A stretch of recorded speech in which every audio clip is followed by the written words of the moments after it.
ಮುಜುಗರ ಇಲ್ಲ. ಸರ್ಕಾರ ಇವೆಲ್ಲನೂ ಕೂಡ ನಾವು ಫೇಸ್ ಮಾಡ್ತೀವಿ. ನಾಗೇಂದ್ರ ಸಂಬಂಧಪಟ್ಟಂತೆ ದದ್ದಲ್ ಇಬ್ರು ಶಾಸಕರಾಗಿರುವಂತ ಹಿನ್ನೆಲೆಯಲ್ಲಿ ಸೊ ಸರ್ಕಾರಕ್ಕೆ ಸೆಷನ್ ಬೇರೆ ಇದೆ. ಈಗ ಮುಖ್ಯಮಂತ್ರಿಗಳ ಮೇಲೆ ಅಲಿಗೇಷನ್ ಮಾಡಿದ್ರೆ ನಾಗೇಂದ್ರ ಅವ್ರ ಮೇಲೆ ಇದು ಮಾಡೋದು ದೊಡ್ಡ ಮತ. ಅದು ಏನು ತಪ್ಪಿಲ್ಲ ಆರೋಪ ಇಲ್ಲ ಅಂದ್ರೆ ಈ ತರ ಅಲಿಗೇಷನ್ ದಾಳಿ ಯಾಕಾಗುತ್ತೆ? ಬಹಳ ಸಲ ಆಗುತ್ತೆ. ಈಗ ಅನೇಕ ಸಲ ಈಗ ದಾಳಿ ಆಗಿಲ್ವಾ ಬೇರೆ ಕಡೆ? ಆ ದಾಳಿ ಆಗಿದ್ದೆಲ್ಲರೂ ಕೂಡ ಸತ್ಯ ಅಂತ ಪ್ರೂವ್ ಆಗಿದಾವ. ಎಷ್ಟು ಪ್ರೂವ್ ಆಗಿದಾವೆ ಹೇಳಿ ನೋಡೋಣ. What the percentage?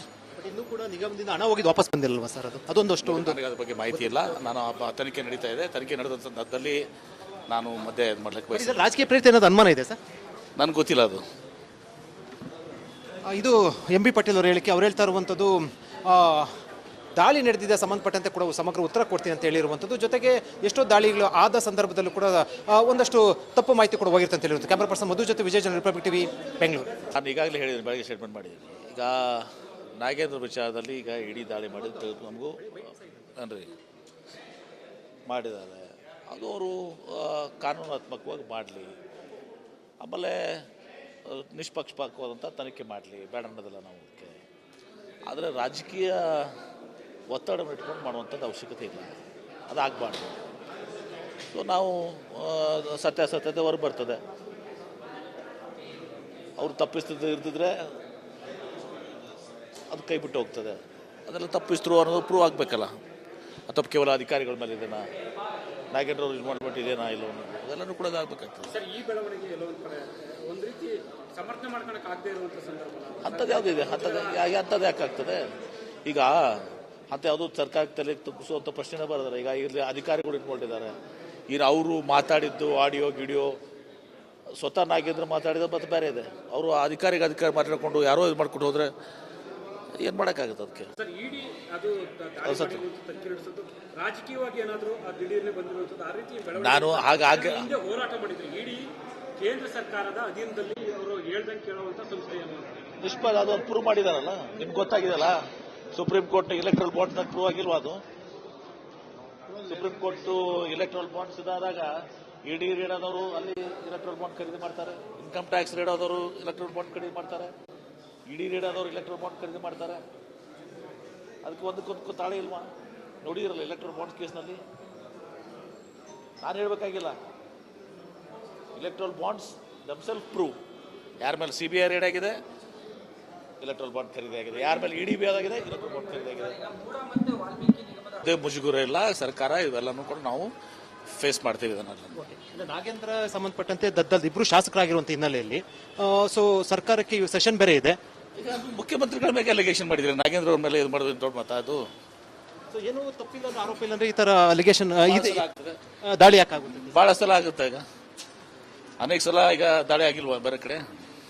ಆ ದಾಳಿ ಆಗಿದ್ದೆಲ್ಲರೂ ಕೂಡ ಸತ್ಯ ಅಂತ ಪ್ರೂವ್ ಆಗಿದಾವ. ಎಷ್ಟು ಪ್ರೂವ್ ಆಗಿದಾವೆ ಹೇಳಿ ನೋಡೋಣ. What the percentage? ಇನ್ನೂ ಕೂಡ ನಿಗಮದಿಂದ ಹಣ ಹೋಗಿದ್ದು ವಾಪಸ್ ಬಂದಿಲ್ಲವಾ ಸರ್? ಅದೊಂದು ನನಗೆ ಅದ್ರ ಬಗ್ಗೆ ಮಾಹಿತಿ ಇಲ್ಲ. ನಾನು ತನಿಖೆ ನಡೀತಾ ಇದೆ. ತನಿಖೆ ನಡೆದ ಸಂದರ್ಭದಲ್ಲಿ ನಾನು ಮಧ್ಯೆ ಇದು ಮಾಡ್ಲಿಕ್ಕೆ ಬಯಸಿದೆ. ರಾಜಕೀಯ ಪ್ರೇರಿತ ಏನಾದ್ರು ಅನುಮಾನ ಇದೆ ಸರ್? ನನ್ಗೆ ಗೊತ್ತಿಲ್ಲ ಅದು. ಇದು ಎಂ.ಬಿ. ಪಾಟೀಲ್ ಅವರು ಹೇಳಿಕೆ. ಅವ್ರು ಹೇಳ್ತಾ ಇರುವಂಥದ್ದು ದಾಳಿ ನಡೆದಿದೆ ಸಂಬಂಧಪಟ್ಟಂತೆ ಕೂಡ ಸಮಗ್ರ ಉತ್ತರ ಕೊಡ್ತೀನಿ ಅಂತ ಹೇಳಿರುವಂಥದ್ದು. ಜೊತೆಗೆ ಎಷ್ಟೋ ದಾಳಿಗಳು ಆದ ಸಂದರ್ಭದಲ್ಲೂ ಕೂಡ ಒಂದಷ್ಟು ತಪ್ಪು ಮಾಹಿತಿ ಕೂಡ ಹೋಗಿರುತ್ತೆ ಅಂತ ಹೇಳಿರುತ್ತೆ. ಕ್ಯಾಮರಾ ಪರ್ಸನ್ ಮಧು ಜೊತೆ ವಿಜಯ ಜನ, ರಿಪಬ್ಲಿಕ್ ಟಿವಿ, ಬೆಂಗಳೂರು. ನಾನು ಈಗಾಗಲೇ ಹೇಳಿದ್ದೀನಿ, ಬೆಳಗ್ಗೆ ಸ್ಟೇಟ್ಮೆಂಟ್ ಮಾಡಿದ್ದೀನಿ. ಈಗ ನಾಗೇಂದ್ರ ವಿಚಾರದಲ್ಲಿ ಈಗ ಇಡೀ ದಾಳಿ ಮಾಡಿದ್ದು ನಮಗೂ ಅನ್ರಿ ಮಾಡಿದ್ದಾರೆ. ಅದು ಅವರು ಕಾನೂನಾತ್ಮಕವಾಗಿ ಮಾಡಲಿ, ಆಮೇಲೆ ನಿಷ್ಪಕ್ಷಪಾತವಾದಂಥ ತನಿಖೆ ಮಾಡಲಿ, ಬೇಡ ಅನ್ನೋದಿಲ್ಲ ನಾವು ಅದಕ್ಕೆ. ಆದರೆ ರಾಜಕೀಯ ಒತ್ತಡವನ್ನು ಇಟ್ಕೊಂಡು ಮಾಡುವಂಥದ್ದು ಅವಶ್ಯಕತೆ ಇಲ್ಲ, ಅದಾಗಬಾರ್ದು. ಸೊ ನಾವು ಸತ್ಯಾಸತ್ಯತೆ ಹೊರಗೆ ಬರ್ತದೆ. ಅವರು ತಪ್ಪಿಸ್ತಿದ್ದು ಇರ್ತಿದ್ರೆ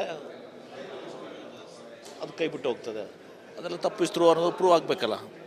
ಅಥವಾ ಕೇವಲ ಅಧಿಕಾರಿಗಳ ಮೇಲೆ ಇದೆನಾ, ನಾಗೇಂದ್ರ ಅವ್ರು ಇನ್ವಾಲ್ವ್ಮೆಂಟ್ ಇದೆನಾ ಇಲ್ಲ ಅನ್ನೋದು ಅದೆಲ್ಲನೂ ಕೂಡ ಅದಾಗಬೇಕಾಗ್ತದೆ. ಸರ್, ಈ ಬೆಳವಣಿಗೆ ಒಂದು ರೀತಿ ಸಮರ್ಥನೆ ಮಾಡ್ಕೊಳಕ್ಕೆ ಆಗದೆ ಇರುವಂಥ ಸಂದರ್ಭ ಅಂಥದ್ದು ಯಾವುದಿದೆ?